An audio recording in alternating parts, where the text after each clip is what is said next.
స్తోత్రం, హల్లెలూయా.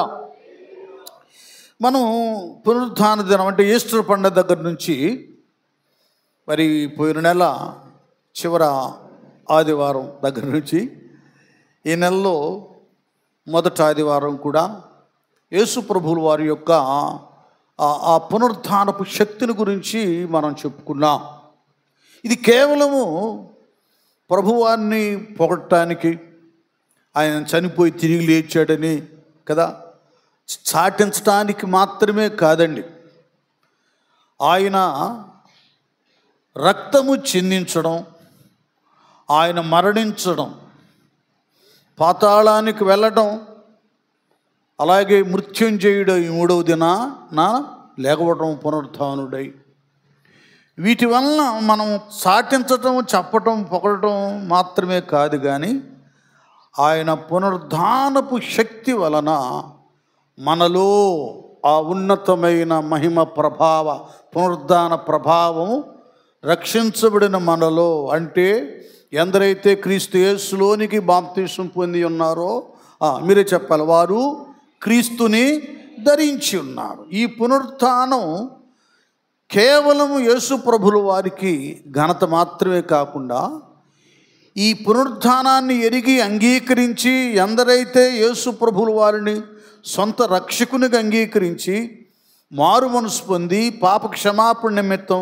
బాప్తిసం పొంది రక్షించబడ్డారో వారు క్రీస్తు వారిని ధరించి ఉన్నారు కనుక ఆయన పునరుత్థాన ప్రభావము కూడా మనలను ఆవరించింది అని అర్థం.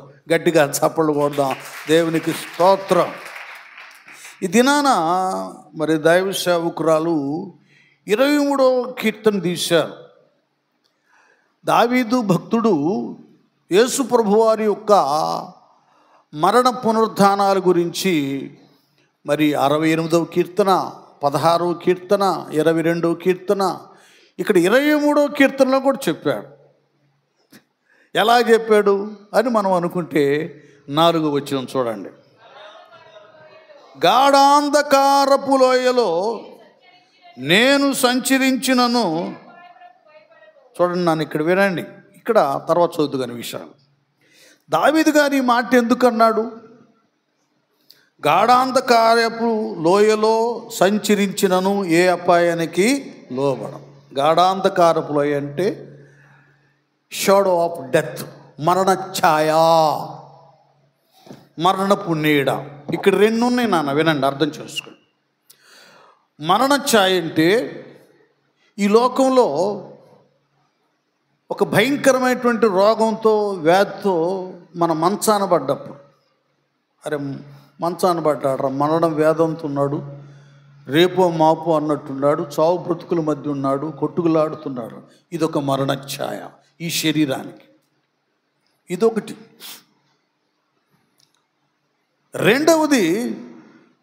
రెండవ మరణం అని ఉంది, అగ్ని ఆరదు, పురుగు చావదు. పాతాళం మీకు ఇది అవసరం కాబట్టి నేను చెప్తున్నాను. దేవుని ఎడల భయభక్తులు వెళ్ళినటువంటి వారు చనిపోయినప్పుడు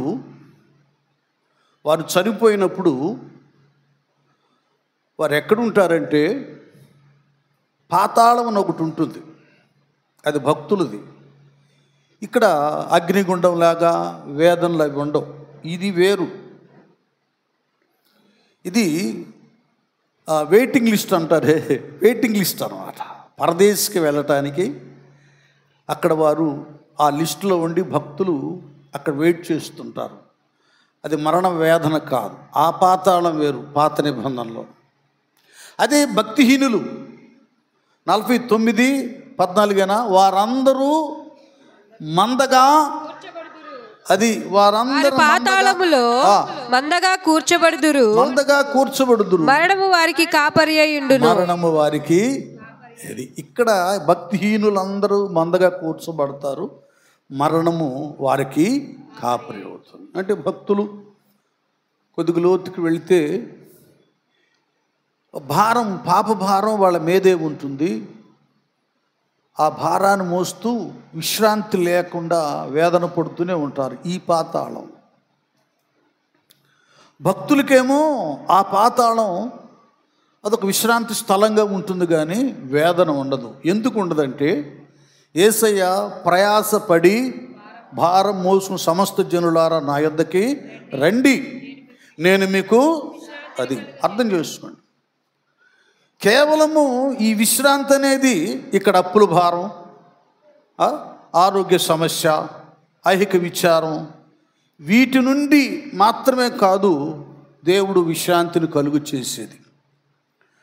రేపు పాపంలో పడినటువంటి వ్యక్తులు వారి పైన భారం ఉంటుంది పాతాళంలో, ఆ భారాన్ని కూడా, ఆ శిక్ష భారాన్ని కూడా భక్తుల మీద లేకుండా చేయడానికి, ఎవరైతే ఆయన దగ్గరికి వచ్చి ఆయన మాట విని సొంత రక్షకునిగా అంగీకరిస్తారో వారందరి మీద ఉన్నటువంటి ఆ పాప భారాన్ని కదా, అనేక రకాల భారాన్ని ఆయన తొలగిస్తాడు. కొంతమంది యేసయ్య దగ్గరికి వస్తున్నారు కానీ కేవలం వాళ్ళ అప్పుల భారం తీర్చుకుంటానికి, వారి ఆరోగ్య భారం సరి చేసుకుంటానికి, ఏమండి ఇహలోక సంబంధమైనటువంటి ఈ భారాలు తొలగించుకుంటానికి మాత్రమే యేసయ్యను ఉపయోగించుకుంటున్నారు. కానీ అసలైన భారం ఒకటి ఉంది, ఆ పాప భారం పూర్తిగా మన నుండి తొలగిపోవాలి. ఆ భారాన్ని శిలువ రూపంలో యేసు ప్రభువుల వారు భరించాడు మనకు విశ్రాంతిని ఇవ్వడానికి. కనుక ఆ భారాన్ని తొలగించుకోవాలి. ప్రభు దగ్గర పాపాల విషయంలో పశ్చాత్తాపం అవ్వాలి, మారు మనసు పొందాలి, రక్షించబడాలి. ఆ భారాన్ని తొలగించుకొని దేవుని యొక్క ఆత్మ భారం, ఆ శక్తిని మన మీద నిలుపుకోవాలనేటటువంటి అనేకులకు రావటం, ఆ ఉద్దేశం కలిగి దేవునికి లోబడినటువంటి వారు, పాపాలు శుద్ధి చేయబడిన వారు, రక్షించబడినటువంటి వారు ఇక్కడ హృదయంలో పీస్ఫుల్గా చాలా ప్రశాంతంగా రక్షణ పొందుకున్నాక ఉంటుంది. ఆ తర్వాత ఈ లోకాన్ని విడిచిపెట్టిన తర్వాత ఆ పాతాళము విశ్రాంతి స్థలం, అది అక్కడ వారు ప్రశాంతంగా ఉంటారు. పాపంలో పుట్టి పాపంలో పెరిగి పాపంలో చచ్చిపోయినటువంటి వ్యక్తులు ఆ పాతాళంలో ఆ భారాన్ని మొయ్యలేక అలమటించిపోతుంటారు. ఇలాగుంటుంది అన్నమాట. ఇక్కడ దావీదు భక్తుడు, అతడు ఒక శరీర సంబంధి భౌతికపరమైన వ్యక్తి మాత్రం కాదు. అతడు దేవుని యొక్క ధర్మశాస్త్రాన్ని ధ్యానం చేస్తూ దేవుని యొక్క సన్నిధానములో నిత్యము ప్రార్థిస్తూ కన్నీరు విడుస్తూ రోజుకు 3 సార్లు ప్రార్థన చేస్తూ 7 పర్యాలు స్తోత్రాలు చెల్లిస్తూ దేవుని సన్నిధానములు ఎప్పుడు దైవ సంబంధమైన దర్శనాలు, దైవ ప్రత్యక్షతలు, పరిశుద్ధాత్మ అభిషేకాన్ని పొందుకొని ఎక్కువ భాగం మీరు చూడండి ఆయన పరసంబంధమైనటువంటి విషయాల గురించే మాట్లాడుతూ ఉంటాడు. ఈ భక్తునికి 40వ కీర్తనలో వ్రాయబడ్డట్టుగా నాశనకరమైన గుంట నుండి, జిగటగల దొంగ ఊబి నుండి ఆయన పైకి లేవనెత్తబడి క్రీస్తు అనే బండ మీద తన అడుగులు, అది ఇలాగూ ఈ లోక సంబంధమైనటువంటి వాటన్నిటి నుండి ప్రత్యేకించబడ్డాడు. రోగశైలిలో ఉన్నప్పుడు దేవుడికి ప్రార్థన చేసుకున్నాడు, రోగం తగ్గిపోయింది. శత్రువు చంపడానికి ప్రయత్నం చేశారు సౌలు లాంటి వారు, వాటి నుండి కూడా దేవుడు తప్పించాడు. ఇవి మాత్రమే కాకుండా అసలైనది ఒకటి ఉంది, గాఢాంధకారపు లోయ. దాన్ని మళ్ళీ 16వ కీర్తనలో 10-11 వచనాల్లో అక్కడ తెలియజేస్తాడు. ఎందుకనగా నీవు నా ఆత్మను పాతాళములో విడిచిపెట్టవు నీ పరిశుద్ధిని ముళ్ళు పట్టనీయవు జీవ మార్గములు నీవు నాకు తెలియజేసేదవు నీ సన్నిధిని సంపూర్ణ సంతోషము కలదు. స్తోత్రం చెప్దాం, హల్లెలూయా. ఇక్కడ ఈయన ఆత్మ ద్వారా ఇది గ్రహించాడు. ఇక్కడ లోకంలో మరణము నుండి, రోగము నుండి, శత్రుబారు నుండి కదా, గాఢాంధకారపు లోయల, వీటి నుండి నేను రక్షించబడడం మాత్రమే కాదు, నేను ఈ లోకాన్ని విడిచిపెట్టిన తర్వాత నా ఆత్మ శరీరాన్ని వీడిన తర్వాత ఎదుగో ఆ పాతాళములో కూడా నేను భయపడను. కారణం నీ దుడ్డు కర్రయు నీ దండమును నన్ను. అది దుడ్డు కర్ర. ఈ దుడ్డు కర్ర ఒక గొర్రెల కాపరి ఏమైనా క్రూర మృగాలు వచ్చినప్పుడు దాన్ని ఉపయోగిస్తాడు, దాన్ని తరుముతాడు. ఆ నక్కలే కానీ తోడేళ్లే కానీ ఇంకేమైనా మృగాలు వస్తే ఆ గొర్రెల మందకు ఏ కీడు, ఏ హాని, ఏ ప్రాణహాని సంభవించకుండా ఆ దుడ్డు కర్రతో కొచ్చి వాటిని తరుముతాడు. దండం ఆజ్ఞ, అధికారం, పెత్తనం, రాజదండం అంటారు. ఇలా చూపిస్తే ఒకటి రమ్మంటే రావాలి, వెళ్ళమంటే వెళ్ళాలి.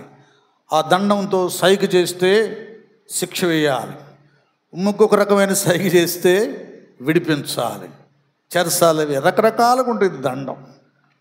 ఏమండి? కాబట్టి ఆజ్ఞ ఇది.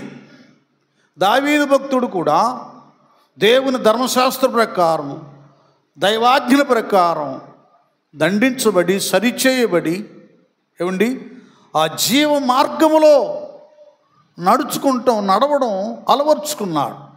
నానా ఆ సామెతలు 16-17 బుద్ధిమంతుడైతే అక్కడ పాతాళమును తప్పించుకొనవలెనని, అది కింద ఉన్న పాతాళమును తప్పించుకొనవలెనని బుద్ధిమంతుడు పరమునకు పోవు జీవ మార్గమున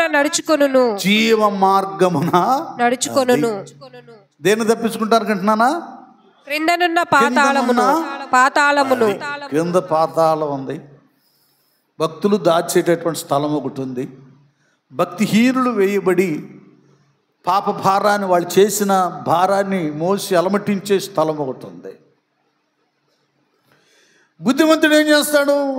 కిందన్న పాతాళాన్ని తప్పించుకుంటానికి ఎక్కడ ఏం చేస్తాడు? పరమునకు పోవు జీవ మార్గమున నడుచుకొనును. పరమునకు పోవు జీవ మార్గమున, అది పరలోకానికి పోయేటటువంటి జీవ మార్గం ఏంటి? ఆ మార్గంలో నడుచుకుంటాడు. మనకు అర్థమయ్యే భాషలో, నీ వాక్యము నా పాదములకు దీపము త్రోవకు. అది అంటే వాక్యానుసారంగా జీవించేవాడు పరలోక మార్గానికి వెళుతున్నాడు. ఎందుకు ఈ మాట అంటే దానికి అర్థం అది, నేనే మార్గమును సత్యమును జీవమును, నా ద్వారా తప్ప ఎవడు కూడా తండ్రి ఇంట్లోకి ప్రవేశించలేడు పరలోకానికి. ఆయన మార్గం. ఏమండి? ఆయన వాక్యమే మనకు మార్గాన్ని చూయిస్తుంది. యెహోవా యందు భయభక్తులు కలిగి ఆయన త్రోవల యందు నడుచు వారందరూ ధన్యులు. నీవు ధన్యుడు, నీకు మేలు కలుగు. ఇది దావీదు ఆ మార్గాన్ని కనుగొన్నాడు కనుక పాతాళములో భక్తిహీనులు పడేటటువంటి వేదనకరమైన స్థలములో కాదు, కానీ నేను నా దేవుని యొక్క దుడ్డు కర్ర ద్వారా దుష్టుల నుండి రక్షించబడ్డాను. దండము ద్వారా క్రమశిక్షణను పొందుకున్నా. 119 కీర్తనలో 68, 69 2 రిఫరెన్స్లు ఉంటాయి. చాలా పర్యాయాలు మనం వాటి గురించి ధ్యానం చేసుకుంటాం. ఇట్లాగుంటుంది. శ్రమ కలుగక మునుపు నేను త్రోవ విడిచితిని. చూడండి, భక్తులకి దేవుడే శ్రమను కలుగు చేస్తాడు. ఎందుకు? ఒక్కొక్కసారి మనం ఈ లోక సంబంధమైనటువంటి విలాసవంతమైన బ్రతుకు కొరకు ప్రార్థన మానేస్తాం, మందిరాన్ని మానేస్తాం, వాక్యాన్ని మానేస్తాం. ఏమండి? ఈ లోకంలో విలాసవంతంగా, ప్రశాంతంగా, విశాల విధానంగా బ్రతకాలనుకుని దివ్యమైనటువంటి దేవుని వాక్యాన్ని కూడా ఒక్కొక్కసారి మనం త్రోసివేస్తాం.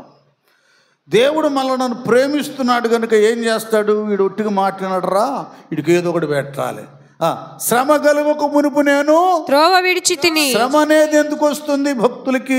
నేను బాప్తిసం పొందానుగా, నాకు ఈ రోగం ఎందుకు, నాకు ఈ భయం ఎందుకు, నాకు ఈ దుఃఖం ఎందుకు, నాకు ఈ అనుమానం ఎందుకు, నాకు ఈ బాధ ఎందుకు నువ్వు అనుకుంటావు.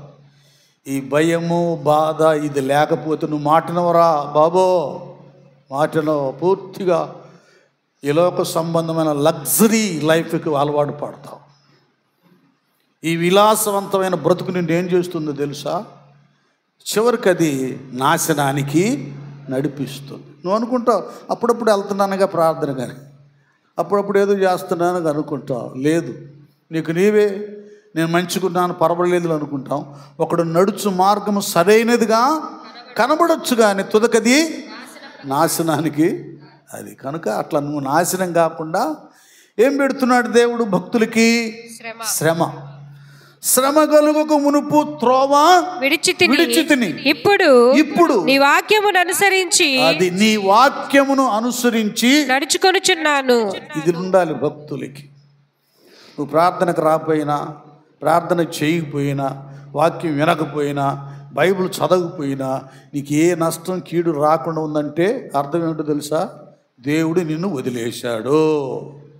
దేనికి వదిలేశాడు? భ్రష్టాత్మకు వదిలేశాడు. అంటే ఒట్టుకు వదిలేడు ఆయన. ముందు వార్నింగ్ ఇస్తాడు, హెచ్చరిక చేస్తాడు. 40 దినాల్లో నినేవే నాశనం కాబోతుంది అని ప్రవక్త ద్వారా హెచ్చరించాడు. వారు వెంటనే దేవుని యందు విశ్వాసం ఉంచి పాపాలు ఒప్పుకొని గోనె పట్ట కట్టుకొని ఉపవాసం ఉండి ప్రార్థన చేశారు. దేవుడు వారి మీదకి శిక్ష రాకుండా రక్షించాడు. గట్టిగా చెప్పకూడదా? చూసారా? అదే మాట సొదొమ గొమొర్రా ప్రజలకు కూడా ఏమండి లోతు ద్వారా దేవుడు మాట్లాడిచ్చాడు. లోతు కాబోయే అల్లుళ్ళు కూడా దేవుని దూతలు ఏం చెప్పారో, మీరు రండి, ఈ పట్టణాన్ని విడిచిపెట్టి రండి, దేవుడు దీనిని నాశనము చేయబోతున్నాడని దేవుని దూతలు లోతుకి చెప్పినప్పుడు లోతు కూడా తన కాబోయే అల్లుడికి ఈ విషయం చెప్పాడయ్యా, ఇది చాలా దుర్మార్గంగా ఉంది సొదొమ గొమొర్రా పట్టణాలు, దేవుడు దీన్ని అగ్ని గంధకాల చేత నాశనం చేయబోతున్నాడు కనుక రండి అంటే వాళ్ళకి ఎలాగున్నాడు వాళ్ళ దృష్టి? అయితే అతడు తన అల్లుళ్ళ దృష్టికి, చూడండి, తన అల్లుళ్ళ దృష్టికి ఎగతాళి చేయువాని వలె నుండెను. ఎగతాళి చేయువాని వలె నుండెను. ఇప్పుడు కూడా అంతే కదా. సిలువను కూర్చున్న వార్త నశిస్తున్న వారికి వెర్రితనంగా ఉంటుంది. వాక్యం అన్నా, ప్రార్థన అన్నా, మందిరం అన్నా, భక్తులన్నా, ప్రార్థన చేసేవాళ్ళన్నా అలుసు, చాలా అలుసు అండి. వెర్రితనంగా కనపడతారు. ఏం పర్వాలేదు, యేసు రక్తమే. దేవుడు చెప్పిన వారు బయటకు రాలేదు. లోతు తన భార్య, 2 కుమార్తెలు వచ్చారు. దేవుడు చెప్పాడు దూతలు, మీరు వెనుతిరిగి చూడకూడదని. లోతు భార్య వెనుతిరిగి చూచి ఉప్పు స్తంభం అయిపోయింది. తర్వాత అగ్ని గంధకముల చేత సొదొమ గొమొర్రా పట్టణాలు నాశనం అయిపోయాయి. శ్రమ అనేది నీకు నాకు కావాలి. శ్రమ క్రమాన్ని నేర్పిస్తుంది, శిక్ష రక్షణను కలిగిస్తుంది. ఆయన నన్ను కఠినముగా శిక్షించిన కానీ మరణమునకు, అది వార్నింగ్ ఇస్తాడు, ప్యాట్ కొట్టేస్తాడు. మనం విన్న పిల్లలు వినరు బాట, చూస్తాం లాగి ఒకటి ఈవి పెట్టి ఒకటేస్తాం, అప్పుడు ఏడవడం మొదలు పెడతాడు. మళ్ళీ ఇంకోసారి కొడుతుందేమో, మమ్మీ డాడీ కొడతారేమోనని వాడు ఏం చేయాలి చక్కగా హోంవర్క్ చేసుకుంటాడు, టయానికి కాన్వెంట్కి వెళ్తాడు, ఏ టైంలో ఏం చేయాలో అది చేస్తాడు. బెత్తం మనం ఎలాగ పిల్లల మీద బెత్తం ఆడించాలో దేవుడు కూడా మనం కంట్రోల్లో పెట్టాలి. అప్పుడప్పుడు శ్రమను పెట్టాలి. శ్రమ కలుగక మునుపు త్రోవ విడిచితిని. ఇప్పుడు నీ వాక్యమును అనుసరించి నడుచుకొనుచున్నాను. నీ వాక్యాన్ని అనుసరించి నడుచుకొనుచున్నాను. అది నీ వాక్యాన్ని అనుసరించి చక్కగా నడుచుకుంటున్నాను. నేను నీ కట్టడలను నేర్చుకున్నట్లు శ్రమ నొంది ఉండుట నాకు మేలాయెను. అర్థమైందా భక్తులారా? నాకేంది కష్టాలు, ఈ శ్రమలు ఎప్పుడేందంటే ఎప్పుడే కాదు, అలర్ట్గా ఉండాలని, నువ్వు చురుగ్గా ఉండాలని. ఎందుకు మొఖాన్ని నీళ్లు కొడతారు? ఎందుకు భుజం తట్టు లేకపోతే ఎక్కడ టపా కొట్టు లే అని లేపుతారు? ఎందుకు దెబ్బ పడుతుందంటే మేల్కొలుపు కలగటానికి, మేల్కుంటానికి. దేవుడు కూడా మన భక్తి జీవితంలో లోకమత్తులో ఉండి భక్తిహీనులము కాకుండా ఉండినట్లు ఆయన లేపుతాడు భక్తులు. నిన్ను మనల్ని ప్రేమిస్తున్నాడు. శిక్ష వస్తుందంటే, శ్రమ వస్తుందంటే ప్రేమిస్తున్నాడు. నా బిడ్డ లోకంలో కలిసిపోయి పాడైపోయి నరకానికి వెళ్ళిపోతాడేమో, నా బిడ్డను నేను బుద్ధిమంతురాలుగా చేయాలి, జ్ఞానవంతులుగా చేయాలని దేవుడు మేల్కొలుపుతాడు. కనుక జీవము గల దేవుడు ప్రతి విషయం, చిన్న విషయం దావీదు భక్తునికి తెలియజేస్తున్నాడు. ఏమండి, దావీదు కూడా దేవుని దగ్గర విచారణ చేసేవాడు. బాగా వినాలి, అందరూ అర్థం చేసుకోవాలి. నీకు నాకు సువార్త చెబుతున్నాం, అక్కడక్కడ వారికి సందేశం అందిస్తున్నాం. ఇందులో లోతైన సంగతులు మనకు తెలియబడాలంటే ఎక్కువ మనం దేవునికి దగ్గర ఉండాలి. నేను సువార్త చెబుతున్నానండి, వాక్యం చెబుతున్నానండి అనేవారు కంపల్సరిగా 1 గంట ప్రార్థన చేయాలి. ఇంకా ఎక్కువ చేస్తే దేవుని స్తోత్రం. 1.5 గంటన్నర, 2 గంటలు, 3 గంటలు చేసినా దేవుని స్తోత్రం. వాక్యం చెప్పాలన్న వాళ్ళు ప్రార్థన చేస్తేనే చెప్పండి, లేకపోతే దెయ్యాలు పడతాయి. కనీసం 1 గంట అన్న ప్రార్థన చేయాలి. ఆ సందర్భాలు ఉపవాసం ఉండాలి, కనిపెట్టాలి కదా. నీ ధర్మశాస్త్రం నందు ఆశ్చర్యమైన సంగతులను చూచునట్లుగా నా కన్నులు అంటే అర్థం ఏంటంటే ఆత్మతో నింపబడాలి. అంతేగా, ఆత్మతో నింపబడ్డప్పుడే ఆత్మనేత్రాలు తెరవబడతాయి. బరీగా తింటే పిచ్చి కళలు, పీడ కళలు, చెడ్డ కళలు, పోకిరి కళలు వస్తాయి. బాగా ప్రార్థన చేసి కనిపెట్టుంటే ఆత్మను పొందుకుంటాం. ఇంకా వరాలు గల వాళ్ళు భాషలతో ప్రార్థన చేస్తారు. కొందరు కొన్ని దర్శనాలు కలుగుతాయి, కొందరు కొన్ని ప్రత్యక్షతలు కలుగుతాయి. దావీదు గారికి ఈ 23వ కీర్తనలో గాఢాంధకారపు లోయలో సంచరించిన ఏ పాయానికి నేను అదే భయపట్ల. ఆయన భక్తిహీనులు పాతాళంలో ఉండి పాపభారాన్ని మోస్తూ వేదన పడుతున్నట్లు వేదన పట్ల. కారణం ఏంటంటే దుడ్డు కర్రయు దండమును అది నన్ను ఏ కాపుదలతో దేవుడు సంరక్షించాడో, కీడులో దుష్టుని చేతిలో పడకుండా కదా. దండము ఏ ఆజ్ఞకు భక్తుడు లోబడి జీవిస్తున్నాడో, ఒకటి దేవుని కాపుదల, భక్తుడు దైవాజ్ఞకు లోబడిన బ్రతుకు. ఇది ఒక వ్యక్తిని సామెతలు ఇందాక దైవ సేవకులు చదివినట్లుగా పాతాళం నుండి రక్షిస్తుంది, తప్పిస్తుంది. గట్టిగా చప్పబడదాం. అది ఆ అనుభవాన్ని, ఆ పునరుద్ధానపు శక్తిని ప్రియునితో ఉండి, పరిశుద్ధునితో ఉండి, ఇంకా ఉండాలి. ఆయన దర్శనములో యేసయ్యతో ఉండడం, పాతాళానికి యేసయ్య రావడం, ఆయన చనిపోయినా ఆయన శరీరము కుళ్ళు పట్టకుండా ఉండటం, ఆ పరిశుద్ధునిది. ఇవన్నీ ముందుగానే 16వ కీర్తనలో 20వ కీర్తనలు చూచాడు. దుడ్డు కర్ర దండమును ఆదరించినట్లుగా ఈ పాతాళంలో ఉన్న ఈ చెరను తీసుకుని వెళ్ళడం ఆయన ఆత్మ ద్వారా గ్రహించగలిగాడు.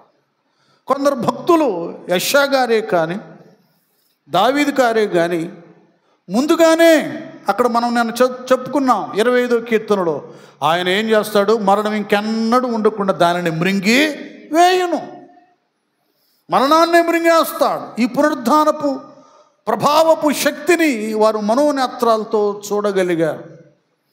ఇది పునరుద్ధానం అంటే సామాన్యమైనది కాదు. ఈ పునరుద్ధానపు శక్తిని మనం కలిగి ఉండాలి. ఏమండి, దీని ద్వారా మానవాళికి దేవుడు అనుగ్రహించినటువంటి ఆధిక్యత ఏంటంటే, ఇది నిజమండి. ఒక 5-6 వారాలు చెప్పినా కూడా ఇది ఆగదు, ఈ ఫ్లోటింగ్ ఆగిపోదు, చాలా విషయాలు వస్తాయి. కొద్దిగా నేను చెప్పేసి కరెక్ట్ టయానికే 1 అవర్ టయానికి నేను ముగించేస్తాను. ఒకసారి మనం ఎక్కడికి వెళ్ళిపోదామంటే నానా, ఒకసారి మనం అపోస్తుల కార్యం 13వ అధ్యాయము 36 చూడండి. 13:36. దావీదు దేవుని సంకల్పము చొప్పున. చూడండి, ఇక్కడ కూడా ఎవరు చెబుతున్నారు ఇప్పుడు? దావీదు అన్న ప్రస్తావన ఎవరు మాట్లాడుతున్నారు? అపోస్తుల కార్యంలో ఈ 13వ అధ్యాయంలో ఎవరు? పేతురా, పౌలా, లేకపోతే స్టెఫనా? ఎవరు? మీరు చూడండి, మీకు వదిలేస్తున్నారు. ఎందుకంటే ఈ అపోస్తుల కార్యం గ్రంథమేమో లూకా గారే రాశాడు. ఆ జరిగిన సంభవాలు అక్కడ ఉన్న వ్యక్తులు వాళ్ళందరూ ఉన్నారు. వారిలో స్టెఫను కూడా ఉన్నాడు. స్టెఫను కూడా మోషేని గురించి, ధర్మశాస్త్రాన్ని గురించి, యేసుప్రభు వారి శక్తుల గురించి చెప్పాడు. పేతురు గారు కూడా ఇందుకు మేము సాక్షులు, యేసుప్రభు వారిని మా కళ్ళ ఎదుటే ఆయన అద్భుత ఆశ్చర్య కార్యాలు చేశాడు, మా కళ్ళ ఎదుటే ఆయన సిలువేశారు, ఆయన చంపారు, అయినను దేవుడు ఆయనని 3వ దినాన లేపాడు, ఇందుకు మేము సాక్షులం, ఇలాగ రాశారు. ఈ 13వ అధ్యాయంలో కూడా ఎవరు నానా పౌలు గారు భక్తుడు ఈ విషయాన్ని తెలియజేస్తున్నాడు. కొద్దిగా లింక్ మీరు తర్వాత చూసుకోండి. ఎందుకంటే 12వ అధ్యాయంలో 10వ అధ్యాయంలోనేమో 10వ అధ్యాయంలో ఎవరు కొర్నేలు, అక్కడ పేతురు కొర్నేలు లింకు కదా. అక్కడ వాళ్ళందరూ కొర్నేలు ఏంటి ఆత్మ పొందుకుంటాం, వీళ్ళు బాప్తిసానికి లోటు ఏంటని చెప్పడం. 11వ అధ్యాయంకి వచ్చేసరికి వీటిని గురించి అపోస్తులు సమకూడి మాట్లాడుకుంటాం. 12వ అధ్యాయంలో ఏమో పేతురు గారిని చెరసాలలో వేయడం. ఇక 13కు వచ్చేసరికి ఇక్కడ భక్తుడు మాట్లాడుతున్నాడు. ఏం మాట్లాడుతున్నాడు? 36 దావీదు దేవుని సంకల్పము చొప్పున తన తరము వారికి సేవ చేసి నిద్రించి తన పితరుల యొద్దకు చేర్చబడి కుళ్ళిపోయెను గాని దేవుడు లేపిన వాడు. చూడండి, దేవుడు లేపిన యేసు ప్రభు వారు కుళ్ళు పట్టలేదు. కాబట్టి సహోదరులారా మీకు ఈయన ద్వారానే, ఎవరైతే కుళ్ళు పట్టక పునరుద్ధానుడై లేచారో ఆ యేసు ప్రభుల వారి ద్వారానే పాప క్షమాపణ, ఒకటేంటి పాప క్షమాపణ ప్రచురమగుచున్నదనియు. ఒక్క నిమిషం నాన్న, ఏమి ప్రచురమవుతుంది? పాప క్షమాపణ. చూడండి, యేసు ప్రభు వారి యొక్క పునరుత్థానం వలన మొట్టమొదటిగా చాలా ప్రాముఖ్యంగా అవసరమైందిగా మానవాళికి ఏం కలుగుతుంది? పాప క్షమాపణ. ఇంకంతే. ధర్మశాస్త్రంలో కంటికి కన్ను, పంటికి పన్ను, ప్రాణానికి ప్రాణం. ఆజ్ఞ అతిక్రమమే పాపం వలన వచ్చే జీతం మరణము, శిక్ష. ఇది ధర్మశాస్త్రం.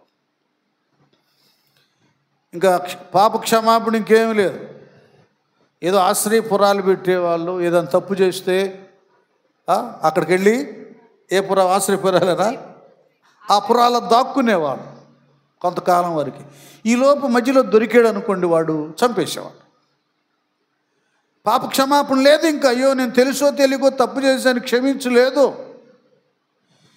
యేసుప్రభు వారు పునరుద్ధానుడు అవుటను బట్టి, ఎందుకంట అప్పుడు లేనిది ఇప్పుడు ఎందుకు వచ్చిందంటే, ఆయనే నా పాపాల యొక్క కదా ఆ శిక్షను, నేను చేసిన నేరానికి శిక్షను శిలువ మ్రాను ద్వారా ఆ పాపపు రుణాన్ని అక్కడే మానవాళ్ళందరి నిమిత్తం అక్కడే తీర్చాడు. గట్టిగా చప్పడకూడదా?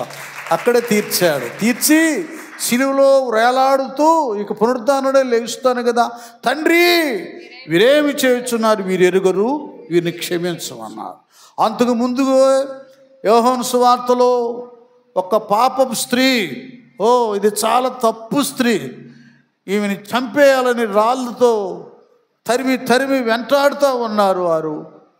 వారందరూ యేసయ్య పాదాల దగ్గర ముందు పడేస్తారు ఆ స్త్రీని. వాళ్ళు మామూలు దాన్ని శోధించడానికి, ఈమె తప్పు చేసింది కదా, ధర్మశాస్త్ర ప్రకారం రాళ్ళతో కొట్టి చంపాలి, మోషే ధర్మశాస్త్ర ప్రకారం. కాబట్టి ఇప్పుడు ఇంకెందుకు ఆలస్యం, మోషే చెప్పాడుగా కొట్టి చంపండి అంటాడేమో చూశారు. ఆ మాట అంటే ఏంట్రా బాబు, అందరిలాగా ఈయన అలాగే ఉన్నాడు కఠినంగా, ఏందో కరుణామయుడు, దయామయుడు, జాలిపరుడు, కనికరం గలవాడు, ఏందేందో చెబుతున్నారేంట్రా, ఇతను కూడా కఠినుడే అని నేరం ఆపాల. సరే ఇది కాదు, ఏమో పోనీయండి, ఏదో తెలుసో తెలియకో చేసింది, పోనీయండి, అమ్మాయిని క్షమించండి అన్నాడు అనుకోండి, ధర్మశాస్త్రాన్ని చెప్పండి, ధర్మశాస్త్రాన్ని ఉల్లంఘిస్తున్నాడు, ధిక్కరిస్తున్నాడు, త్రోసివేస్తున్నాడు. ఇతడట దైవ కుమారుడు అవుతాడు? దైవ చిత్తాన్ని నెరవేర్చిన వాడే దైవ కుమారుడు. ఈ పునరుద్ధానుడు సామాన్యుడు కాదు, అనంత జ్ఞాని. జ్ఞానమునకు మూలం ఆయనే. ఆయనకు ఒక పేరు ఆశ్చర్యకరుడు, గట్టిగా ఆలోచనకర్త. మనం ఏ ఆలోచన లేకుండా ఆవేశపడి ఉద్రేకాలతో మాట్లాడతాం, దొరికిపోతాం, లేకపోతే ఇంకేదైనా శిక్షకు పట్టడం జరుగుతుందండి. సరే, నేల మీద ఏదో రాస్తా ఉన్నాడు. సన్నివేశం చాలా అద్భుతమైంది, మామూలు సన్నివేశం. సర్లే బాబు, ఓకే. మీలో పాపము లేనివాడు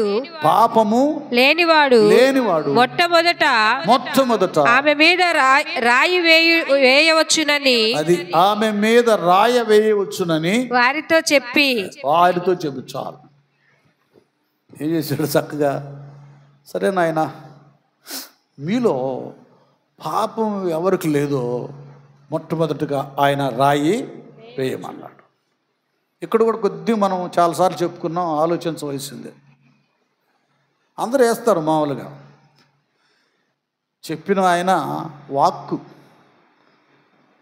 ఆయన వాక్యమైన దేవుడు. ఆయన ఆది యందు వాక్యముండును, వాక్యము దేవుని వద్ద ఉండును, అది ఆ వాక్యమే ఆయన వాక్కు. ఆయన మామూలుడు కాదు, ఆయన దేవుని వాక్యమే, దేవుని వాక్కే, తండ్రి అయిన దేవుని మాటే యేసు ప్రభుల వారు. ఆయన మీలో పాపము లేనివాడు అనగానే అందరికీ వాళ్ళ పాపాలు కనపడుతున్నాయి. నాలో పాపమంటూ లేకుండా పోలేదు. నా ఒంటి నిండా, నా హృదయం నిండా, నా ఆలోచన నిండా, నా చూపు నిండా, నా కన్నుల నిండా పాపం. అది ఆయన అన్నాడు కనుకనే, ఆయన వాక్ అద్దం లాంటిది కనుకనే వాళ్ళ హృదయాల్లో ఉన్న పాపాలు, దోషాలు, అక్రమం, అన్యాయం, కామ, క్రోధ, లోభ, మోహ, మద, ఆశ్చర్యం కనపడతా ఉన్నాయి. వణుకు పుట్టిపోయింది వాడికి. ఆ పిల్ల సంగతి ఏమో కానీ వీళ్ళందరి చేత నా మీద రాళ్ళు వేపిస్తాడేమో ఈ బోధకుడు, నా బ్రతుకంతా కనపడుతుంది. అది వాక్యం మనతో మాట్లాడటం ఇది రావాలి. దేవుడు మాట్లాడుతున్నప్పుడు మనలో పశ్చాత్తాపం కలగాలి. చేసిన తప్పుడు పనులన్నీ జ్ఞాపకం రావాలి. అది తప్పని గ్రహించాలి, పశ్చాత్తాపం అవ్వాలి. దేవుడు అందరితో మాట్లాడతారు. కొందరే పశ్చాత్తాపుతులై తప్పు ఒప్పుకొని అంతరంగంలో, మనుషుల దగ్గర కాదండి, వీళ్ళ చెవుల్లో కాదు, దేవుడి దగ్గర ఒప్పుకొని వాళ్ళ హృదయాలు పవిత్రపరుచుకుంటారు. కొందరేమో వెళ్ళిన దగ్గర నుంచి ఏందేందో చెప్తూ ఉంటాడు, నన్ను విమర్శిస్తూ ఉంటాడు. ఎందుకు ఇవన్నీ ఎక్కడలే కత్తితో పొడిచినట్టుకుంటే మాటలు అని రారు మందిరానికి కూడా. బాగుపడతారుగా. దిద్దుబాటు వాళ్ళకేంటంట అసహ్యం. ఇక అందరిలో ఆ వాక్కు పనిచేసింది. మీలో పాపం లేనివాడు అనగానే వాడికున్న పాపం అంతా కనపడింది. లేనిది ఎక్కడ? వాళ్ళ నేత్రాలు తెరవబడి, ఒక మాట చెప్పాలంటే అక్కడ వాళ్ళ ఆత్మ నేత్రాలు తెరవబడి, అక్కడ వాళ్ళ హృదయం తెరవబడింది. అది పశ్చాత్తాపడటానికి కాదు, వాళ్ళు ఏ పాపంలో ఉన్నారో చూడటానికి తెరవబడి. అది ఏం చేశారమ్మా? మరలా వంగి నేల మీద వ్రాయిచుండెను. వారు ఆ మాట విని పెద్దవారు మొదలుకొని చిన్నవారి వరకు ఒకని వెంట ఒకడు బయటికి వెళ్ళిరి. యేసు ఒక్కడే మిగిలెను. అందరూ కూడా అక్కడ పడేసి ఎక్కడికి వెళ్ళారు? బయటికి వెళ్ళిరి. యేసు ఒక్కడే మిగిలెను అంటే అర్థం ఏంటంటే ఆయన తప్ప కదా పరిశుద్ధుడు ఎవడు లేడు. అందరిలో లోపాలు, పాపాలు ఉన్నాయి. ఆయనలో రవ్వంత కూడా పాపము, లోపము, దోషము లేదు. అంతే. ఎవరైనా సరే ఏ గ్రంథంలోనైనా ఎలాగ రాసుకున్నా యేసు పాపము ఉన్నవాడు అనేటటువంటిది లేదు. కనుకనే పరిశుద్ధుడు, కనుకనే ఆయన దేహము కుళ్ళు పట్టలేదు. అందరు వెళ్ళిపోయారా? అక్కడ ఆమె ఒక్కతే ఉంది, ఆ స్త్రీ. ఆమెతో మాట్లాడుతున్నాడు. ఇది పునరుద్ధాన శక్తి అంటే. పునరుద్ధాన ప్రభావాన్ని విమర్శించి రాళ్ళు రువ్వడానికి ప్రయత్నం చేసిన వారు ఎవరు కూడా అక్కడ నిలబడలేదు, వెళ్ళిపోయారు. పునరుద్ధానమును జీవమునైన యేసయ్య దగ్గర ఆ సహోదరి ఉంది. అమ్మా, నా మాట చాలా ఇంపార్టెంట్. యేసు తల ఎత్తి చూచి, అమ్మా, అమ్మా, వారెక్కడ ఉన్నారు? వారెక్కడ ఉన్నారు? ఎవరును నీకు శిక్ష విధింపలేదా అని అడిగినప్పుడు, అమ్మా, వారెక్కడ ఉన్నారు? చూడండి, ఆ మాట అంత తీయగా కమ్మగా ఉందో. వారెక్కడ ఉన్నారు? ఎవరును నీకు శిక్ష విధింపలేదా? నీకు శిక్ష విధింపలేదా? వాళ్ళకి ఆడుంది అధికారం. ఇప్పుడు అందరూ అదే చేసేది. వాడేమో ఏదేదో రకరకాల పనులన్నీ, చెడు పనులను చేస్తాడు. ఎవడో బతకటానికో పట్టుపుట్టుకో, స్త్రీ ఏదో తప్పు చేస్తే, వాడేదో జేబులు కొడితే, ఏదో చేస్తే అసలు వీడేం చేయనట్టు ఆమెను కొట్టేస్తాడు, వాడిని కొట్టేస్తాడు. వీడేదో పెద్ద పవిత్రులాగా దేవుని ముందు నిలబడితే ఎవడు కూడా తను పవిత్రుని అని భావించడు. అయ్యో, నాలో లోపం ఉన్నదని గ్రహిస్తాడు. అందుకే ప్రార్థనలు, మందిరాలు ఎందుకు వాక్యం దేవుడు మన బ్రతుకులను ఎప్పుడప్పుడు శుద్ధి చేస్తుంది, చిత్రికబడుతుంది అన్నమాట. నునుపుదనాన్ని, ఒక రూపాన్ని తీసుకొస్తుంది దేవుని వాక్యం కదా. అసహ్యుడివి, భ్రష్టుడివి, దుష్టుడివి కాకుండా నీతిమంతులుగా, నీతిమంతురాలుగా వాక్యం వ్యక్తులను భక్తులుగా చేసి తీరుస్తుంది. అక్కడ నిలబడాలి. అమ్మా, వారు ఎవరును నీకు శిక్ష విధింపలేదా అని అడిగినప్పుడు ఆమె లేదు ప్రభువా నేను. కొంతమంది కొన్ని ఛాయిస్ ఇవ్వబడతాయి, మళ్ళీ చేస్తే తన్నులు తింటారు. సరే అవ్వాలి. ఒకసారి దేవుడు ఛాయిస్ ఇస్తాడు, క్షమించి వదిలేటట్టు చేస్తాడు. మనుషుల చేతులను కూడా వదిలేటట్టు చేస్తాడు దేవుడు. ఎక్కడైనా మారాలి. మారకపోతే ఈసారి దొరుకుతావు, చెత్త కొట్టేస్తారు, తప్పించుకోలేవు కదా. అంటాడుగా సామెతలు, ఎన్ని మారులు గద్దించినను లోబడిన వాడు మరి తిరుగు లేకుండా హఠాత్తుగా అది ఇస్తాడు దేవుడు. వార్నింగ్ ఇస్తాడు, సరి చేసుకోవాలి. ఏం చేయలేదు అంటే యేసు ఏమంటాడు నాన్న? అందుకు యేసు నేనును నీకు శిక్ష విధింపను,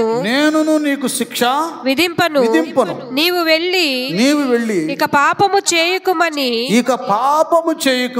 ఆమెతో చెప్పెను. రండి, గట్టిగా చెప్పకూడదా? ఇక్కడ పునరుద్ధానపు బలం,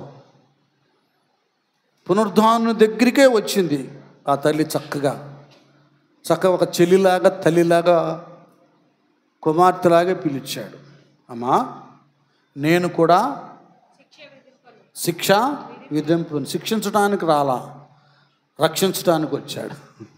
పాపులను రక్షించుటకు క్రీస్తు యేసు ఈ లోకానికి వచ్చాడు. ఇప్పుడు వరకు ఒకవేళ నువ్వు స్మోక్ చేస్తున్నావా, డ్రింక్ చేస్తున్నావా, ఇంకేమైనా తప్పుడు పనులు ఉన్నాయా, నువ్వు మందిరికి రాగానే నిన్ను పట్టుకొని శిక్షించడానికి ఆయన ఇష్టపడలేదు. ఒకవేళ నువ్వు కూడా నేను ఈ తప్పులో ఉన్నాను, ఈ పాపంలో ఉన్నారు, నేను దేవుడు మందిరానికి వెళ్ళటానికి అర్హుడు కానని దూరం కాగాకు. అది కూడా సైతాన్ ఆలోచన. నీ బలహీనత వాడు బలంగా చేసుకొని, నేను అబద్ధం ఆడతానుగా, తిడతానుగా, సారాయి తాగుతానుగా, సిగరెట్లు తాగుతానుగా, ఎందుకులే వాళ్ళు పోతారులే, నువ్వు పోమ్మా, పోండి, మీరు పోండి, ప్రార్థన చేసుకోండి, ఇట్లా కూడా ఆడాపుతాడు. లేదు, పాపులను రక్షించుటకే క్రీస్తు యేసు ఈ లోకానికి వచ్చాడు. వాళ్ళ కోసం వచ్చింది. ఆ పాపాన్ని మాన్పించడానికి, ఆ పాపాన్ని కడుగేసేటానికి, ఆ పాపం నుండి నిన్ను పునరుద్ధాన శక్తితో లేపడానికి ఆయన వచ్చాడు. ఆమెతో ఆ మాటలే మాట్లాడుతున్నాడు. అమ్మా, నేను కూడా నీకు శిక్ష విధింపను, నీవు వెళ్ళి ఇక పాపము చేయకుమని. అది మనకు కావలసింది. వాక్యం విని వెళ్ళిన తర్వాత మళ్ళీ పాత బూతులు, పాత అబద్ధాలు, పాత చెడ్డ ఫ్రెండ్స్ అవి చేయకూడదు. నీవు వెళ్ళి ఇక పాపము చేయకుమని, ఇక పాపము చేయకుమని ఆమెతో చెప్పాను. దేవునికి స్తోత్రం చేద్దాం. హల్లెలూయా. ఆ వెంటనే ఆ గడియలోనే తన పాపాలు ఒప్పుకుంది, మారు మనసు పొందింది, పాప క్షమాపణ పొందుకుంది, రక్షించబడింది. ఏమండి, ఇక ఆ పాపం జోలికే వెళ్ళలేదు. ఆ తర్వాత యేసు ప్రభువారు మరణించి తిరిగి లేచిన తర్వాత ఆ సమాధుల దొడ్డికి, తోటకు ఈమె కూడా వెళ్ళింది. గట్టిగా చప్పట్లు కొట్టండి. పునరుద్ధానుడైన యేసయ్యను చూచింది, పునరుద్ధానపు బలాన్ని పొందుకుంది. ఇదండి, ఇది ఏం కలుగు చేశాడు ఆయన? పాప క్షమాపణ.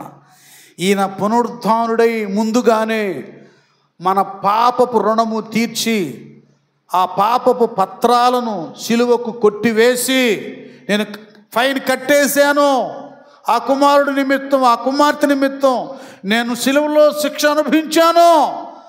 అతడు నేను ఎలాగో కలువరి సిలువలో, తండ్రి వీరేం చేస్తున్నారు, వీరెరుగురు, వీరిని క్షమించమని తండ్రిని వేడుకున్నాను.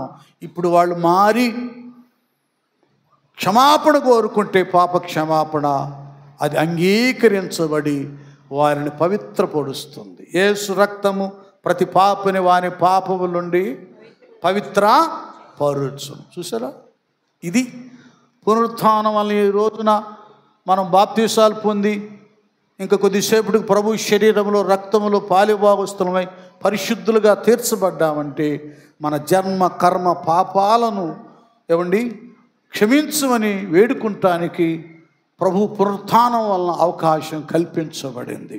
నన్ను అదే అలాగ 36 వచ్చిన చదువుకుంటూ వెళ్తూ ఉండండి. మీరు మోషే ధర్మశాస్త్రము వలన ఏ విషయములలో నీతిమంతులుగా తీర్చబడలేకపోతిరో, చూడండి, ఏ విషయంలో ధర్మశాస్త్రం నీతిమంతులుగా తీర్చబడకపోతిరో ఆ విషయములన్నిటిలో విశ్వసించు ప్రతి వాడును ఈయన వలననే నీతిమంతుడుగా తీర్చబడుననియు మీకు తెలియగాక. సరే, ఈ పునరుత్థానపు బలం వల్లనే మోషే ధర్మశాస్త్రం కూడా ఇశ్రాయేలు ప్రజలను నీతిమంతులుగా చేయలేకపోయింది. ఈయన మరణ పునరుత్థానం ద్వారా, రక్తము ద్వారా ఏమయ్యారు? భక్తులు నీతిమంతులుగా తీర్చబడ్డారు. నీతిమంతులు అవ్వడానికి అధికారం, అవకాశం కల్పించబడింది.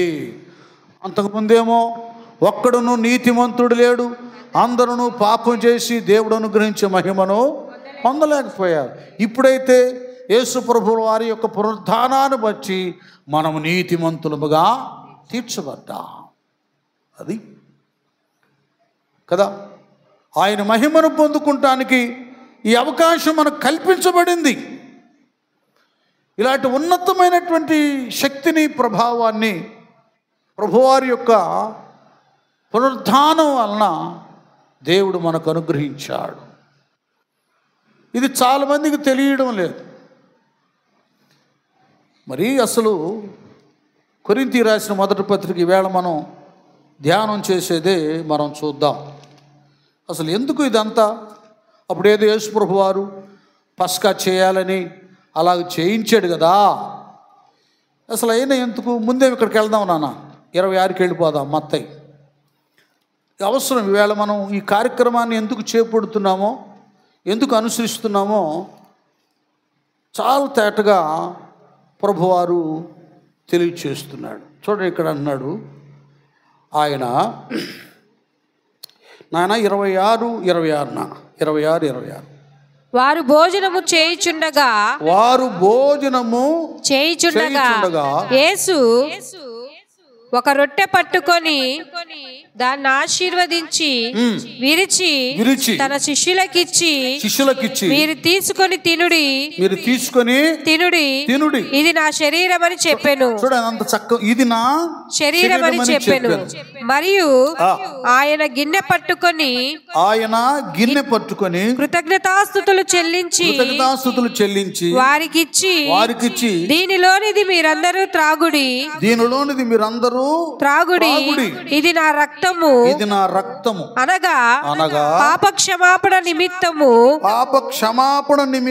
అనేకుల కొరకు చిందించబడుచున్న నిబంధన రక్తము. చూసారా, అనేకుల కొరకు చిందించబడుతున్న ఏ రక్తం అట? నిబంధన రక్తము. నా తండ్రి రాజ్యములో మీతో కూడా నేను ఈ ద్రాక్షారసము క్రొత్తదిగా త్రాగు దినము వరకు ఇకను దాన్ని త్రాగనని మీతో చెప్పుచున్నాను. అది చూసారా, ఇది నిబంధన రక్తము. ఈ రొచ్చెను, ఆయన శరీరాన్ని, ఆయన రక్తాన్ని, వీటిని ఎందుకు ఆయన భక్తులుగా మనల్ని అప్పగించాడు. ఇక్కడ కొరింథీలో ఇంకా క్లియర్గా పౌలయ్య తేటగా చెప్తాడు. అది ఎందుకయ్య అంటే, మొదటి పత్రిక 11వ అధ్యాయములో ఇలాగంటాడు, నేను మీకు అప్పగించిన దానిని ప్రభు వలన పొందితిని. ప్రభు అయిన యేసు తాను అప్పగింపబడిన రాత్రి ఒక రొట్టెను ఎత్తుకొని కృతజ్ఞతాస్తుతులు చెల్లించి దానిని విరిచి, ఇది మీ కొరకైన నా శరీరము, నన్ను జ్ఞాపకం చేసుకుంటానికి దీన్ని చేయమని చెప్పాడు. ఆ ప్రకారమే భోజనమైన పిమ్మట ఆయన పాత్రను ఎత్తుకొని, ఈ పాత్ర నా రక్తమైన క్రొత్త నిబంధన, మీరు దీనిలోని త్రాగునప్పుడల్లా నన్ను జ్ఞాపకం చేసుకున్నట్టుగా దీన్ని చేయడం చెప్పు. మీరు రొట్టెను తిని ఈ పాత్రలోనిది త్రాగునప్పుడల్లా ప్రభువచ్చు వరకు ఆయన మరణమును, దేవునికి స్తోత్రం, హల్లెలూయా, ఆయన మరణాన్ని ప్రచురించటానికి ఇది. అవును, నా కొరకు ఆయన శరీరము చేల్చబడినది, నా కొరకు ఆయన రక్తాన్ని చిందించాడు, నా పాపపు రుణమును తీర్చటానికి, నన్ను శిక్ష నుండి తప్పించటానికి రక్తం చిందించాడు, ప్రాణాన్ని పెట్టాడు అని ఆయన మరణాన్ని, ఆ తదుపరి పునరుత్థానాన్ని జ్ఞాపకం చేసుకుంటానికే మనం ప్రతి నెల ఈ రొట్టెను విరుస్తున్నాం. ఆయన శరీరంలో రక్తములో పాలి భాగస్థులం అవుతున్నాం. ఇది ఎందుకు? కేవలము ఆయన మరణ పునరుత్థానాలు మనం జ్ఞాపకం చేసుకుని ఇతరులకు ప్రచురించటానికి, ఇతరులకు తెలియచేయడానికి. ఎందుకంటే ఈ మరణము పునరుత్థానము అనబడేది లేకపోతే విశ్వాసపు జీవితము, క్రైస్తవ్యము, ఆత్మీయత, చూడండి, ఇలాంటి ఏవి కూడా లేనే లేవు. ఈ పునరుద్ధానం వలన మనం ఇలాంటి ఆధిక్యతలను, అధికారాన్ని మనం పొందుకుంటానికి దేవుడు ఆ కృపనిచ్చాడు. ఇది విశ్వాసులను గట్టిగా ధైర్యపరుస్తూ ఉంది. ఇది విశ్వాసులైన మనలను గట్టిగా ధైర్యపరుస్తుంది.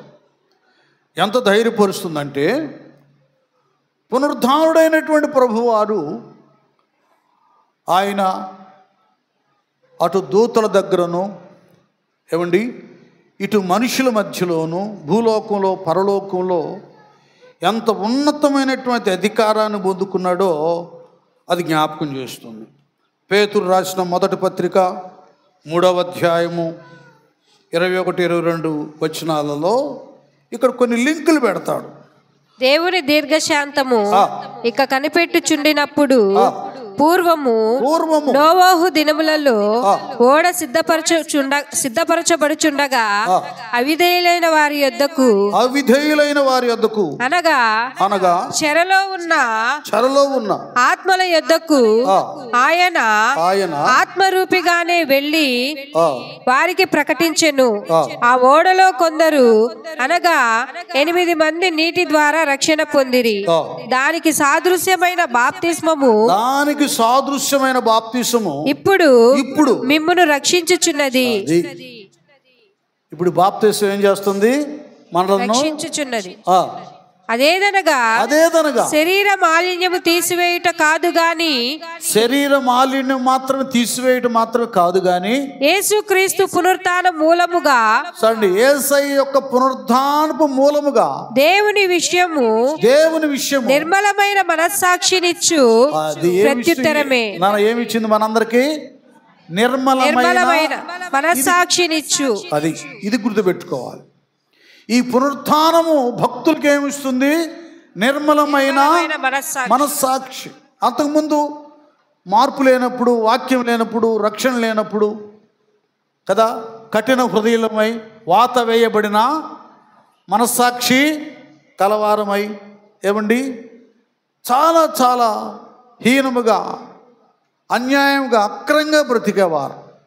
ఎప్పుడైతే పాప క్షమాపణ పొందుకొని బాప్తిసం పొంది రక్షించబడ్డామో, ఆ పునరుత్థానపు శక్తి, ఆ ప్రభావము మనల్ని ఆవరించగా నిర్మలమైన మనస్సాక్షి అనేది ఒకటి ఉంది. అంత తేలిక అబద్ధాలు ఆడతారా చెప్పండి మీరు? అంత తేలిక ఎవరికైనా అన్యాయం చేస్తారా? అంత తేలిక ఎవరికైనా అప్పులు కొడతారా? ఏమండి అంత తేలిగ్గా ఇతరులను వంచిస్తారా? మాట తప్పుతారా? మోసం చేస్తారా? అన్యాయం చేయగలరా? ఒప్పుకుంటుందా మన మనస్సాక్షి? పునరుద్ధానపు ప్రభావం గల వారిని ఎవరు ఒప్పుకోరు. బ్రతిమలాడుకుంటాం, సారీ చెప్తాం, ఇది ఇస్తాను, ఇలా చేస్తాను. ఎప్పుడు వేదన కలిగిస్తుంది. ఇచ్చిన వాళ్ళేమో కానీ తీసుకున్న మనం తప్పు చేసేనే అబద్ధం ఆడేనే, మాట తప్పుతున్నానే అనే వేదన కలుగుతుంది. ఇదే మనస్సాక్షి.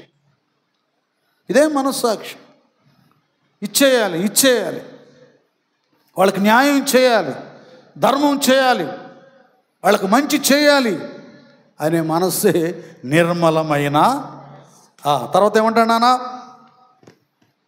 ఆయన పరలోకమునకు వెళ్ళి, చూడండి, ఒక నిర్మలమైన మనస్సాక్షి మనకు అనుగ్రహించబడటం మాత్రమే కాకుండా, పునరుద్ధానమైనటువంటి యేసు ప్రభు వారు పరలోకానికి వెళ్ళి దూతల మీదను, చూసారా, దూతల మీదను, అధికారుల మీదను, శక్తుల మీదను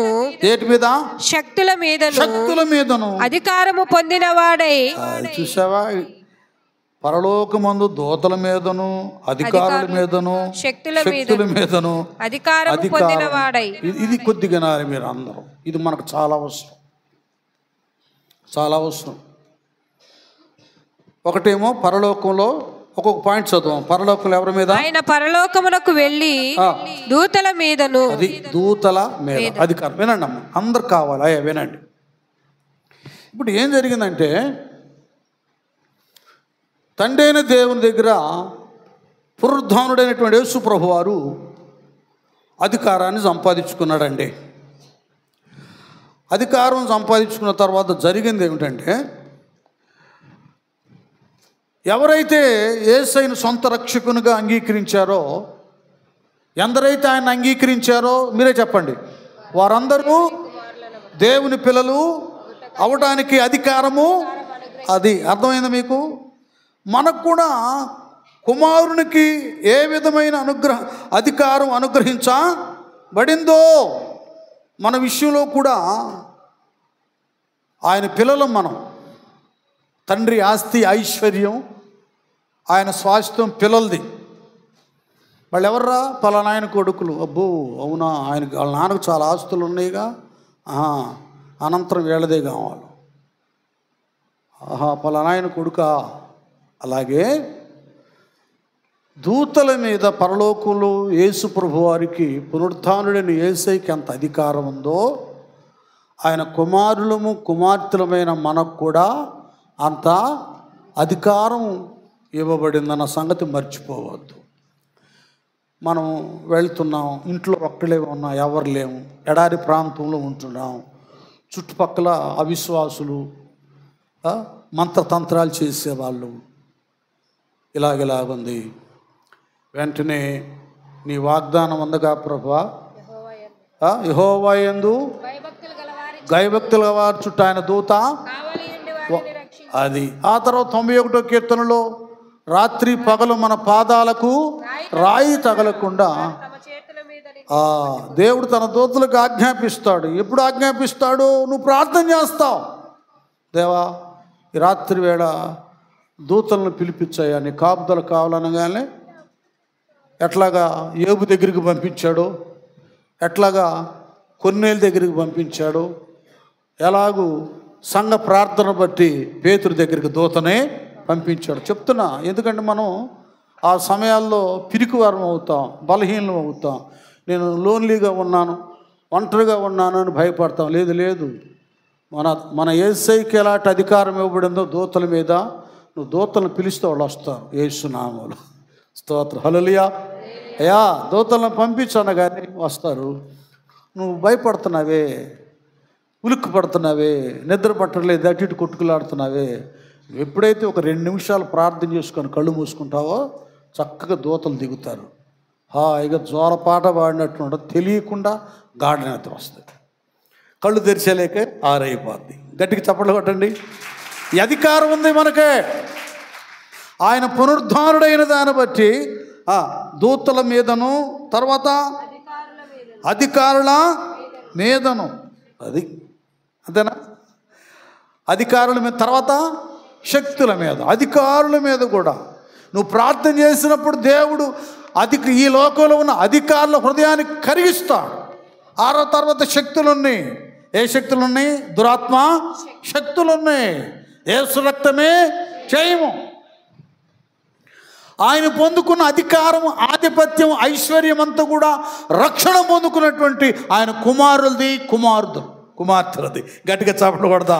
అది పునరుద్ధానం వలన నాకేం ప్రయోజనం అంటే, రక్షించబడ్డ వారికి ఈ ప్రయోజనం. అధికారం ఉంది మనకు కూడా. మనం ఏం చేస్తాం? ఆయన ఏం చేశాడు?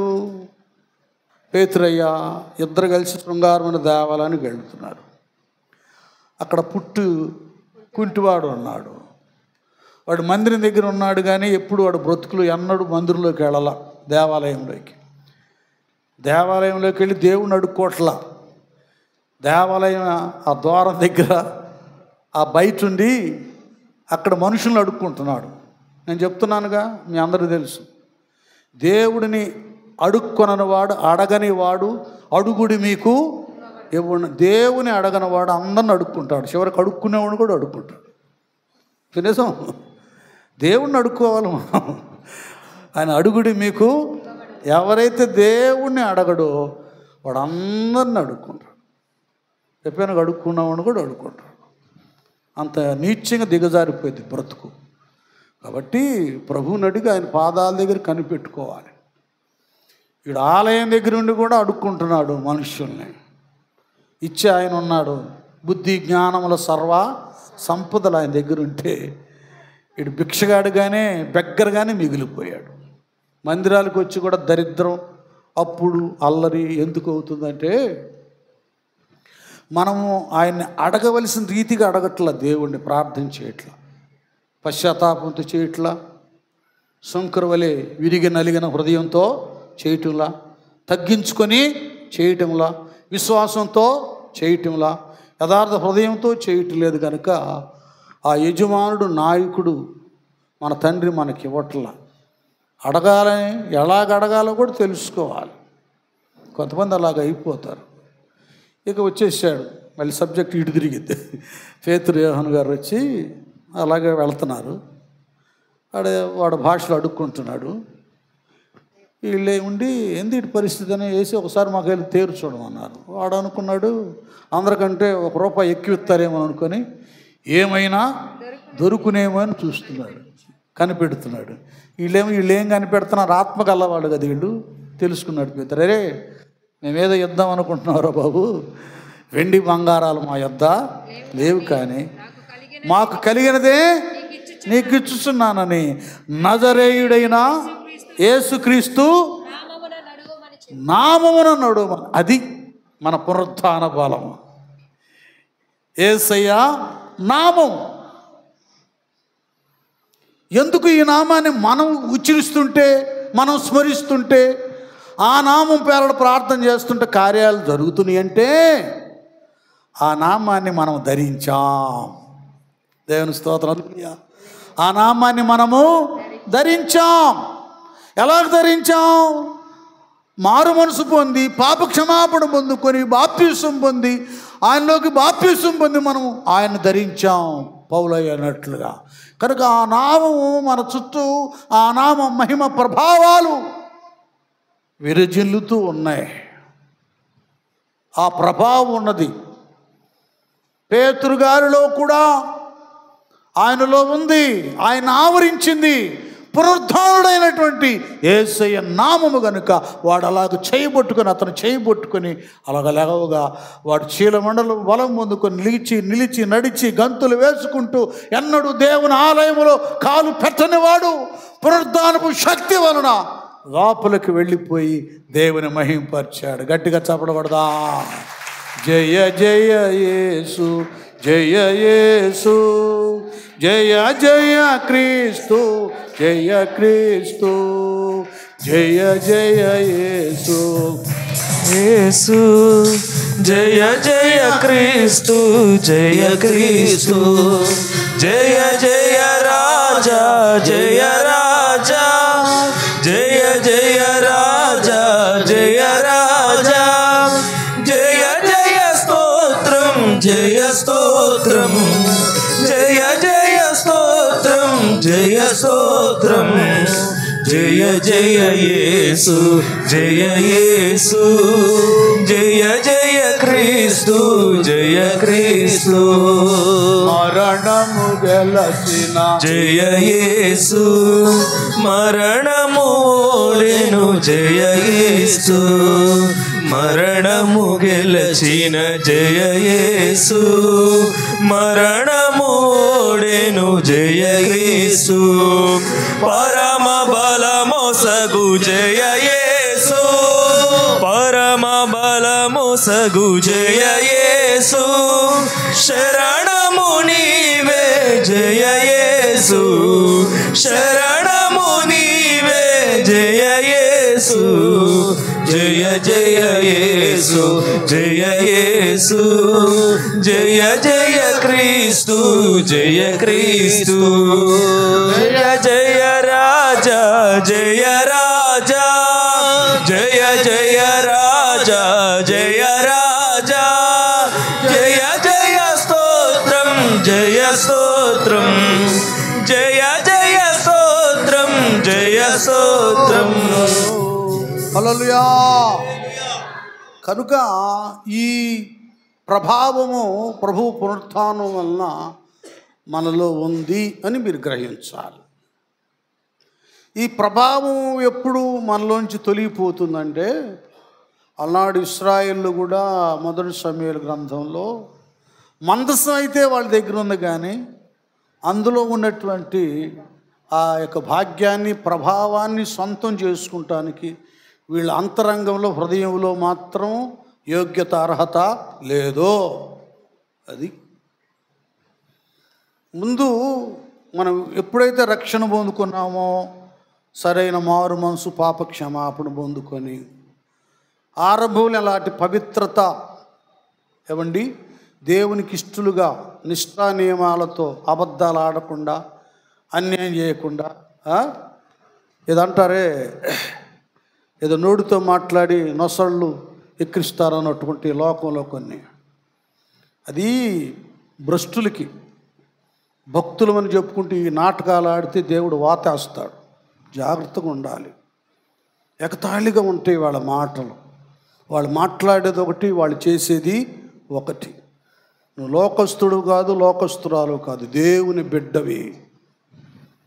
దీని ద్వారా ఏమవుతుందో తెలుసా? నువ్వు వేషధారి అవుతావు, నువ్వు కపట సూత్రధారి అవుతావు, యథార్థత లేని వ్యక్తి అవుతావు. కనుక దేవుని యొక్క పునరుద్ధాన ప్రభావం ఎవరిలో పనిచేస్తుంటే, యథార్థవంతులకు దేవుడు ఏ మేలు చేయక మానడు.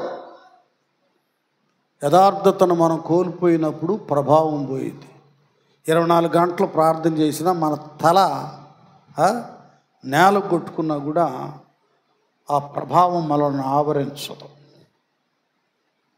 మనము రక్షణ పొందుకున్న వాళ్ళు బలహీనులు కాదు. బలమైన క్రీస్తు రక్తంతో పునరుద్ధాన శక్తితో ఆవరించబడ్డవారు రక్షణ పొందుకొని మొదలుకొని మన జీవితకాలం అంతా పునరుద్ధాన ప్రభావాన్ని మనం కాపాడుకోవాలి. అది ఒక మాట భలే పవర్ఫుల్ వర్డ్ అంటాడు. ఫిలిప్పీలకు రాసిన పత్రికలో పౌలు గారు కదా, బాగుంటుంది కదా మాట. 3:10-11 పునరుద్ధానపు శక్తి. 3:10-11 మృతుల నుండి నాకు పునరుత్థానము కలగవలనని ఆయన మరణ విషయములో ఆయనను చూడండి, ఇక్కడ బాగా గుర్తుపెట్టి, ఆయన పునరుత్థాన బలమును ఎరుగు నిమిత్తమును ఆయన శ్రమలలో ఎరుగు నిమిత్తము సమస్తమును చూడండి. అంటే తన భక్తిని పునరుద్ధాన శక్తిని కాపాడుకుంటానికి ఏమండి మాట నిలబెట్టుకున్నాడు. తనకున్న సమస్త ఆస్తి ఐశ్వర్యం పౌలు గారు ఆ సందర్భాల్లో లేదండి కాదండి అనకుండా దాన ధర్మాలు చేసిన వాడి, ఒకప్పుడు లక్షాధికారి, సేవకు వచ్చిన తర్వాత ఆయనకి మిగిలింది ఏంటంటే ఆ చర్మపు పుస్తకాలు, 1-2 అంగీలే మిగిలినాయి ఆయనకి. అన్నీ సేవ కొరకు వేయిపరిచాడు. ఉంచుకొని లేదని లేదు కదా, కాదని లేదు. ఇలాగ ఏంటి ఎందుకయ్యా ఇట్టున్నామని అందరు అడుగుతుంటే, నేను మాట తప్పి పునరుద్ధాన శక్తిని ఎక్కడ పోగొట్టుకుంటాను అనే బలాన్ని, నాకు పునరుద్ధానపు శక్తి నాకు కావాలి. ఆయన వచ్చినప్పుడు నేను ఎత్తబడాలి. నేను చనిపోతే మహిమను ధరించి పరదేశంలో నేను ఉండాలి. ఆయన రెండో రాకల్లో వస్తే పునరుద్ధానపు శక్తి నన్ను ఆవరించి మహిమను ధరించి మధ్యాకాశంలో ఆయన ఎదుర్కోవాలని పునరుద్ధాన శక్తి కొరకు ఎంత శ్రద్ధను వహించాడో చూడండి. పునరుద్ధానుడు ఆ ప్రభావాన్ని మనం మద్దించాడు. అది మనం కాపాడుకున్నంత వరకు ఇక్కడ సమస్యలు తీరుతాయి, అక్కడ ఆయన వచ్చినప్పుడు ఎత్తబడతాం. ఇక్కడ అంటాడు 3:21, అదే ఫిలిప్పీలకు రాసిన పత్రిక 3:21లో సమస్తమును శక్తిని బట్టి ఆయన, అది మన దీన శరీరమును తన మహిమగల శరీరమునకు సమరూపము గల దానిగా మార్చును. గట్టిగా చప్పట్లు కొడదాం, దేవుని స్తోత్ర. ఇలాగ ఈ శరీరము అహంకారం గర్వము కదా ఇంకా అవిధేయత ఆవరించింది కాకుండా దీన శరీరం, ఉపవాసాలతో జాగరణలతో మోకాళ్ళ అనుభవంతో దీన్ని నలకొచ్చుకోవాలి. అప్పుడు ఆయన మహిమయుక్తమైన శరీరంగా మార్చబడుతుంది. నేను చెప్తున్నాను, మనం దేవుని పని కొరకు సమయాన్ని వేయపరిచిన శరీరాన్ని, నేను పాట రాశానుగా, నీ దేహము ధనము సమయం, మన దేహాన్ని అక్కడ మనం విరగొట్టుకున్నా, మన ధనాన్ని ఖర్చు పెట్టినా అది ఎప్పటికీ ఎన్నటికీ వ్యర్థం కానే కాదు. వీటన్నిటిని బట్టి మన దేన శరీరంగా మార్చబడి మహిమకు ఆ రూపం పొందుకొని పునరుద్ధాన ప్రభావం మనలో ఉంటుంది. నువ్వు ఎంత ఒకవేళ వృద్ధులుగా ఉన్నా, ముసలితనంలో ఉన్నా, అనారోగ్యంగా ఉన్నా, బలహీనంగా ఉన్నా, నీలో పునరుద్ధాన బలం ఉంటుంది కనుక నువ్వు మాట్లాడే ప్రతి మాటలో పవర్ ఉంటుంది, శక్తి ఉంటుంది.